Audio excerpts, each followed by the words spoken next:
Hey everyone, and welcome back to the X-Ring. On today's episode, what I'd like to do is consider two really high-end bipods for an upcoming event. I'm getting ready to shoot the 2020 Bushnell Elite Sniper match. It's a team match. And I want to talk about bipods a little bit. So, you guys know I'm a huge fan of the Atlas bipods. This right here is an Atlas that I've been running for a little while now. I had a predecessor to this, which was the BT10, which it looks identical, other than the gold knob. That was something that I added. But this is a very, very strong, very stable bipod for my precision rifles. This is specifically the BT46, the LW17 PSR. And the PSR actually came from, this is the one that won the SOCOM contract for the precision sniper rifle. They did have some changes from the BT10. The BT10 here, the legs actually rotated, so you guys can see how I can turn that.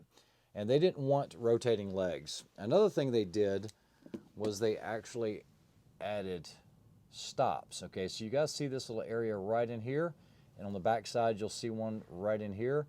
Those are basically cant stops, so it limits the cant, whereas this one didn't, and it just kind of bottomed out. So that's what they changed on this BT46. This is made entirely out of 6061 T6 aluminum for the body and exterior legs, and the interior legs here are 7075 T6. This is a very, very strong bipod. It will work for most even heavy guns like 338 Lapua and things like that. I'm not sure about the rating on 50. I'm reasonably sure it would be able to handle a 50, but it does incorporate the ADM quick release mount on this one. Price point on this bipod is going to run you about $319.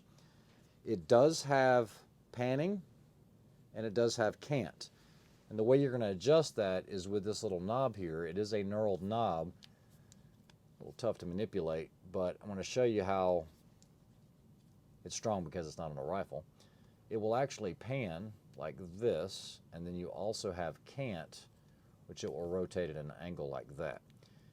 Cant is extremely important. If that doesn't have cant to it, that's going to be a problem, especially when you're on unlevel ground. Now, if you're shooting off a concrete slab all the time, it's no big deal. But there's oftentimes you're going to be shooting at distance and you don't want any cant in the rifle. You want the rifle perfectly level. So if you're on uneven terrain, a lot of people say, well, just drop the one leg down. Well, sometimes it still doesn't work out to be completely level. So it's nice to have that cant feature to be able to adjust to get it completely level. So this is a great, great bipod. It allows you 5 different positions. You have what they call 0 degrees forwards. You have 45. You have 90. You have 135 and 180. So technically 5 different positions. You also have this little silver button right here. Now this is a 1/2 inch diameter button. It is one of my complaints.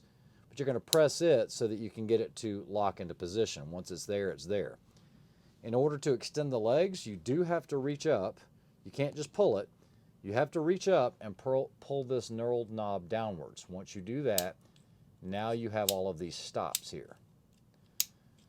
Now, in its lowest position, when it is deployed like this, it is going to give you about 5 inches of rise from the ground. Fully extended, you're going to be at about 9 inches or so. The footprint here is going to go from 8 inches to 11 inches. So basically, if you measure this distance here, you've got 8 inches and then 11 inches here in between the legs. It is one of my most favorite bipods. I can't say enough good things about it.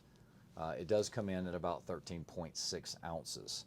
So great, great bipod. But there's a new kid in town, and that new kid is the offering by Thunderbeast. Yes, this is the same company that makes Thunderbeast suppressors or Thunderbeast arms. A lot of people call them TBAC or Thunderbeast Arms Corporation. Big shout out to Zach and Ray. Know those guys. Super, super good guys to deal with. But this had been in development for about 1.5 years or so, and they decided to come out with this one. Now, the price point on this is a little higher.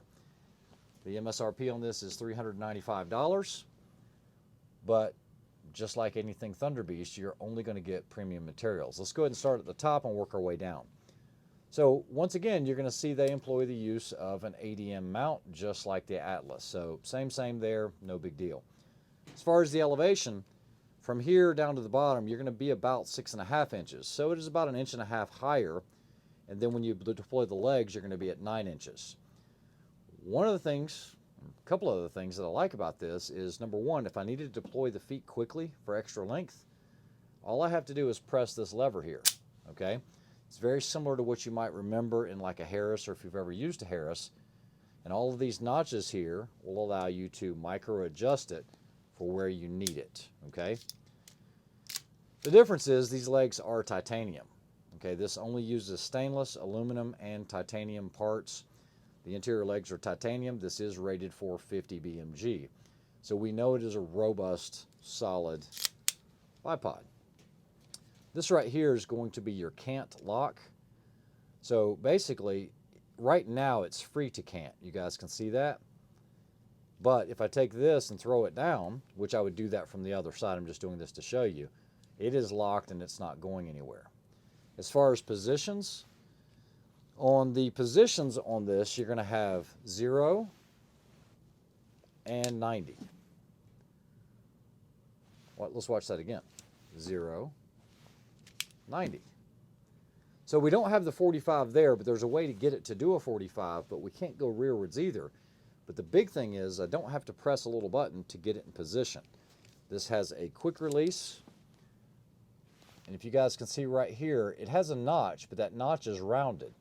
So by literally reaching up and grabbing, it will release and then lock into place. If I need this leg to go 45 degrees, like forwards, I'm going to rotate a little bit so you guys can see this button right here. I'm going to let you guys see it up close. You have them on the interior legs.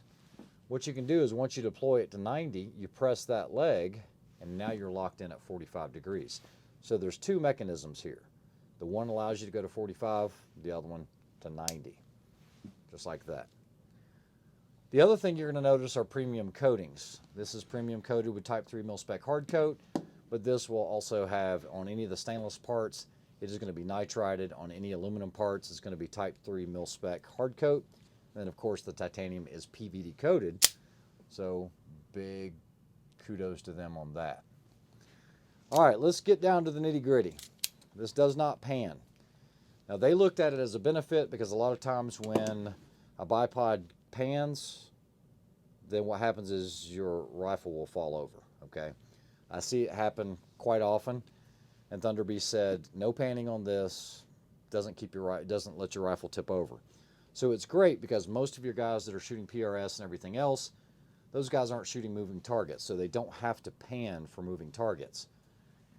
I've had to do that quite a few times, so this is one pro on this one over this one, is that this doesn't have panning, but they purposefully built it that way just because for most people they're not going to need that panning feature.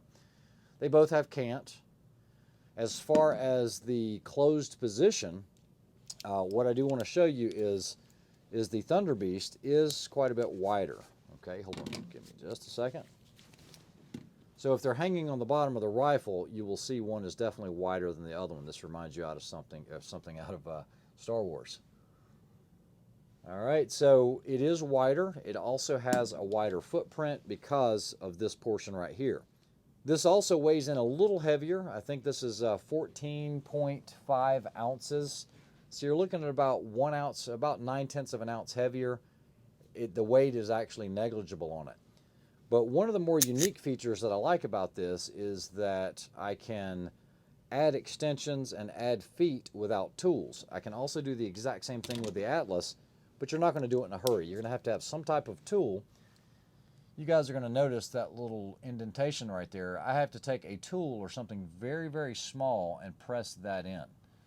You're not going to do it with your fingers. You're not going to do it with a little stick or anything like that. You've got to have something like a punch or something like that to get this out.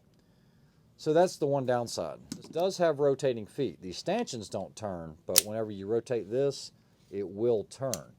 And for some people, that's a big deal because if you're on a smooth surface and sometimes you start pressing or loading the bipod, the feet will start rolling and the gun will start creeping. I haven't had a chance to see if these actually creep that much, but Upon initial just kind of use with it, I haven't seen it where the feet actually roll. They actually kind of lock out. So haven't seen that being a problem here. All right, so as far as taking the feet off, all I have to do is pull this in this direction. Once it drops down, now what I can do is just rotate the feet and it's actually going to come off. Okay, you guys can see that. If I needed to put an extension on there, it is as simple as putting it here, rotating, now I have an extension. So that's going to give me a taller, much taller bipod. So there's one with the extension, without. Here's the two legs. Short leg deployed, long leg deployed with the extension. Now remember, Atlas does have this feature as well, but you are going to have something to change that out. You also have the claw feet that you can put on here with the tungsten carbide tip, so it's not going to move around on you. But I'm very, very impressed with this bipod. The machining is unbelievable on this, just the attention to detail. You know, I'm not saying Atlas is dropping the ball in any way, because their attention to detail is good as well, but I'm trying to just inform you the differences between the two bipods. As far as accessories, extensions for the Thunderbeast are $50. Extensions for the Atlas are $50. As far as feet, $50. Feet, $50.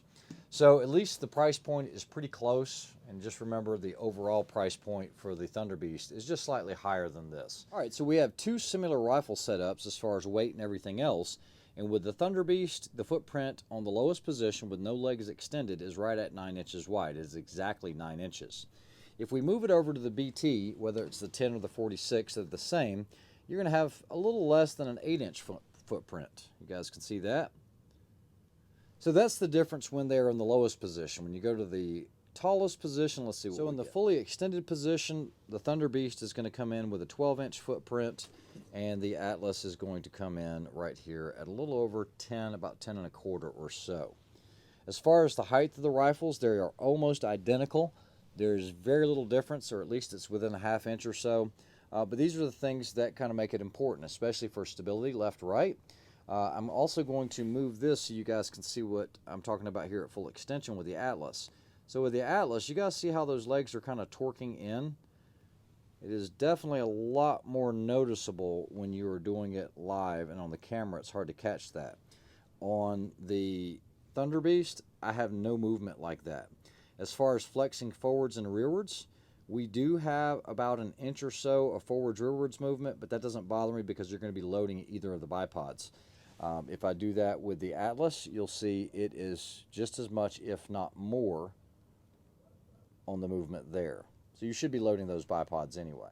All right, when Thunderbeast said they didn't do the panning feature, this is what happens a lot of times with a bipod that can pan, and you'll be shooting and you go to load the bipod and it's kind of loaded sideways. Okay, I still like the panning feature, so don't misconstrue what I'm saying, but this also makes the rifle very, very easy to tip over. I mean, you barely have to touch it and you've lost the rifle on its side. No big deal, but I don't like to get them in the dirt. I'm not saying it's a bad thing with the Atlas, because like I said, I do like the Atlas a lot. This one's just appealing a little more. All right, so anytime I'm shooting, one of the biggest things is how quick can you get into position. So I'll do it with the Thunderbeast. What I'll do is I'll hold it here and we'll pretend we're getting ready to shoot. Let's say we just came out of the pack, and as soon as I say go, I want to get the bipod deployed and in a position where I can shoot. So ready, set, go. Okay, so that's very, very quick, not having to search for that button. The other thing is, let's say I needed extension. Okay, so let's go ahead and start that all over again. So ready, set, go. And I'm good to go.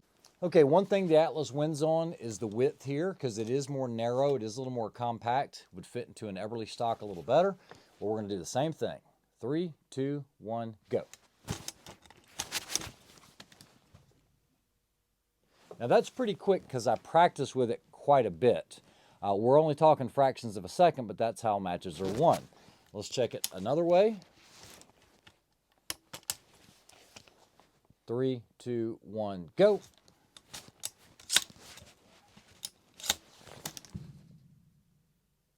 So you guys can see it's taking me more time to get the Atlas deployed, and I've got a lot of time on this Atlas, whereas the Thunderbeast just arrived a couple days ago. So those are some differences that you need to be aware of and what one does and what one doesn't. Guys, I hope you've enjoyed that review of the Atlas BT46 LW17 versus the Thunderbeast Bipod. Like, share, and subscribe. We'll talk to you soon. Have a good one.